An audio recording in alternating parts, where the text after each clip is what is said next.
నా తోటి రైతాంగానికి విన్నవించేది ఏమనగా అంటే, అయ్యా రైతు కోసపడేది ఏందో మనకు తెలుస్తుంది కదా.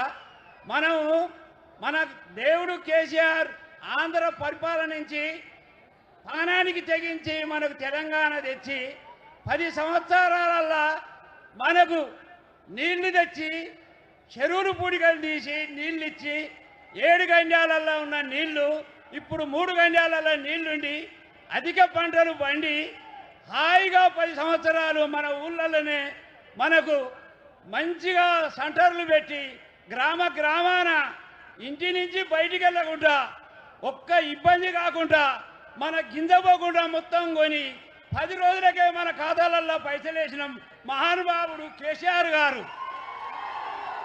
అయ్యా ఇంకొక మనవి, నా ముచ్చట వినండి. కేసీఆర్ గారు మనకు దేవుడు.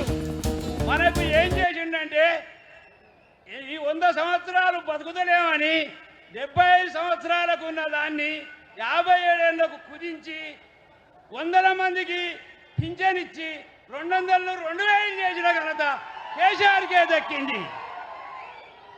అయ్యా మనం పండించిన పంటకు ఒక్కదానికి కూడా మొక్కలు కానీ ఒడ్లు కానీ మన గ్రామాలల్లో రైతు వేదికల ద్వారా రైతుల ద్వారా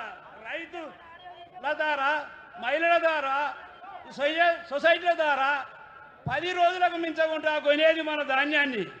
ఇప్పుడు ఈ కాంగ్రెస్ ప్రభుత్వం కళ్ళబొల్లు మాటలు చెప్పి ప్రభుత్వానికి ఎక్కి మనకు ఏం చేస్తాడయ్యా అంటే, ఈ ఆడికి నేను పంట పండించి చేనేసింది 3 నెలల 15 రోజులు అయితే, నేను పంట పండించినాక నెల 15 రోజులు ఆ దొన్నెలమ్మడి ఉన్నాక నేనేమి చేయాలి?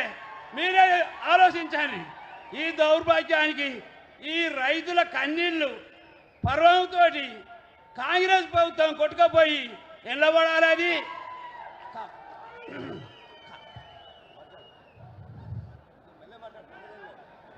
అయ్యా మనం స్వచ్ఛందంగా ఉండాలంటే, మనం మంచిగా బతకాలంటే ఎంత కోసపడ్డాం.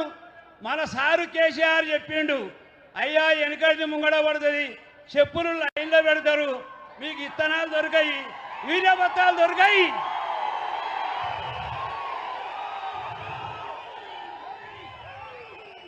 అని మనకు ఎట్లా చెప్పిండంటే, బ్రహ్మం గారు చెప్పినట్టు చెప్పిండు మన కేసీఆర్ గారు. ఆ మాట మనం పాటించలే. మార్పు అని కాంగ్రెస్లకు ఓట్లేసి మనం భంగపడ్డాం. ఇకనైనా బుద్ధి తెచ్చుకొని మనది మనం నిలబెట్టుకొని మనం మంచిగా సంతోషంగా ఉండాలంటే, అయ్యా ఏందో ఆన్లైన్ అని పెడితే నాసుని తెలియనోనికి ఎవరి దగ్గరికి పోయినా వాడు చెప్పాడు, నాకు బత్తాలు రావు. అది పంట పండితే, నేను అలంకాన్పేట రైతును, నా పేరు గాదుల గోపాలు, మా మండలం నెక్కొండ, మా నియోజకవర్గం నరసంపేట. మా ఎమ్మెల్యే గారు మాకు చేసిన సేవ జీవితంలో కూడా మర్చిపోని పని. మాకు పంట నష్టపోతే మొక్కజొన్న చేనుకు ఎకరానికి 10,000 చొప్పున ప్రతి కుటుంబానికి ఇచ్చిన ఘనత మా పెద్దకే దక్కిందని నేను ఈ సభాముఖంగా తెలియజేసుకుంటున్నా. అయ్యా 1 కాదు 2 కాదు, ఈ ఎన్ని కంపెనీలు ఉన్నాయో అన్ని కంపెనీలను తెచ్చి రైతులను చూడలేక ఈ నర్సంపేటలో పెట్టి అందరికీ ఏమి ఇచ్చిండంటే, పట్టాలు ఇచ్చిండు, పైపులు ఇచ్చిండు, ఇంజన్లు ఇచ్చిండు, చిల్లర్లు ఇచ్చిండు, ట్రాక్టర్లు ఇచ్చిండు. 1 కాదు 2 కాదు, ప్రతి రైతుకు కూడా సాయం చేసిన మహానుభావుడు మా పెద్దేశ్వర రెడ్డి గారు. అయ్యా మన ప్రభుత్వంలో మనకు ఎలాంటి ఇబ్బందులు లేకుండా సుఖ సంతోషంతో 10 సంవత్సరాలు గడిచినాం. ఇప్పుడు ఈ అబద్ధాల కోరి కాంగ్రెస్ ప్రభుత్వంతో మనం ఎంత హింసపడుతున్నామో మనకు తెలుస్తున్నది. ఈ ఆడికి నెల 15 రోజులు నా జొన్నలు ఆడ పోసి ఆడ పెడితే అవి కదులుతలేవు, మెదులుతలేవు. ప్రైవేట్ ఎమ్మెల్యే గారు వచ్చి ఆట మూడలు చెప్పి అన్ని జూటా మాటలు చెప్పి పోతానే వస్తానే అనుడే కానీ ఒక్క బత్త కదులుడు లేదు, ఒక రైతుది కొనుడు లేదు. ఈ హింస పాలన ఎన్నాళ్లకు మనకు పోవాలంటే, ఈ పాలన చూసి భయపడకుని ఇంకా 2 సంవత్సరాలు ఉంటే వాళ్ళు పోతారు. మన రైతుల కన్నీటి పర్వంతో వాళ్ళు కొట్టుకపోతారు కాంగ్రెస్ వాళ్ళు. మీరు భయపడకుండ్రి అయ్యా. ఇవన్నీ చేసినాక కేసీఆర్ మంచి పనులను చూసి వలసపోయిన రైతులందరూ కూడా వచ్చి మళ్ళా గ్రామాలలో నిలదొక్కుని మంచి పంటలు పండించి లక్షాధికారి అయితే, ఇప్పుడు ఈ కాంగ్రెస్ ప్రభుత్వం వచ్చి వివిధ బత్తాలు దొరకక నిధులు ఇయ్యక అన్ని కొరతలతోటి చేసి అయ్యా ఏం చేసిండు? ఒక్క బత్త దొరకక ఎత్తే నాకు 4 ఎకరాల భూమి ఉంటే నాకు 2 బత్తాలే ఇచ్చిండు యూరియా. ఏం చేయాలి? ఎట్టేయాలి? కాలరీ ఇది కలిసి వచ్చి 35 క్వింటాల చొప్పున నాకు జొన్నలు పండినాయి. 25 క్వింటాలే కొంటాడట. ఇంకా 10 క్వింటాలు నేను ఏం చేయాలి? ఎక్కడ పోయాలి? మీరే ఆలోచించండి అయ్యా.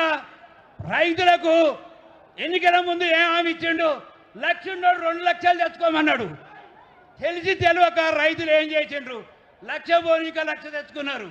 ఒక్క మనిషికి కాదు, ఊళ్ళే 20 మందికి అయితే 80 మందికి మావి కాలే. అరిగోస పడుతున్నారు అప్పులు తెచ్చి రైతులు. ఇది కాంగ్రెస్ దుర్బుద్ధి పాలన. ఈ పాలనని అంతనం చేయాలంటే మనందరం ఐక్యమై ఏకమై ఏకతాడి మీదకి వచ్చి మళ్ళా మన కేసీఆర్ దేవుణ్ణి ఎన్నుకున్నప్పుడే మనం గొప్పలం అయ్యా. ఇంతటితో నవ్వుపోయిన ముగిస్తున్నాం. ధన్యవాదాలు గోపాల్ గారికి. ఒక మంచి లాగన్నా మా అందరికి కూడా ఉన్న విషయాలు బ్రహ్మాండంగా చెప్పినాం.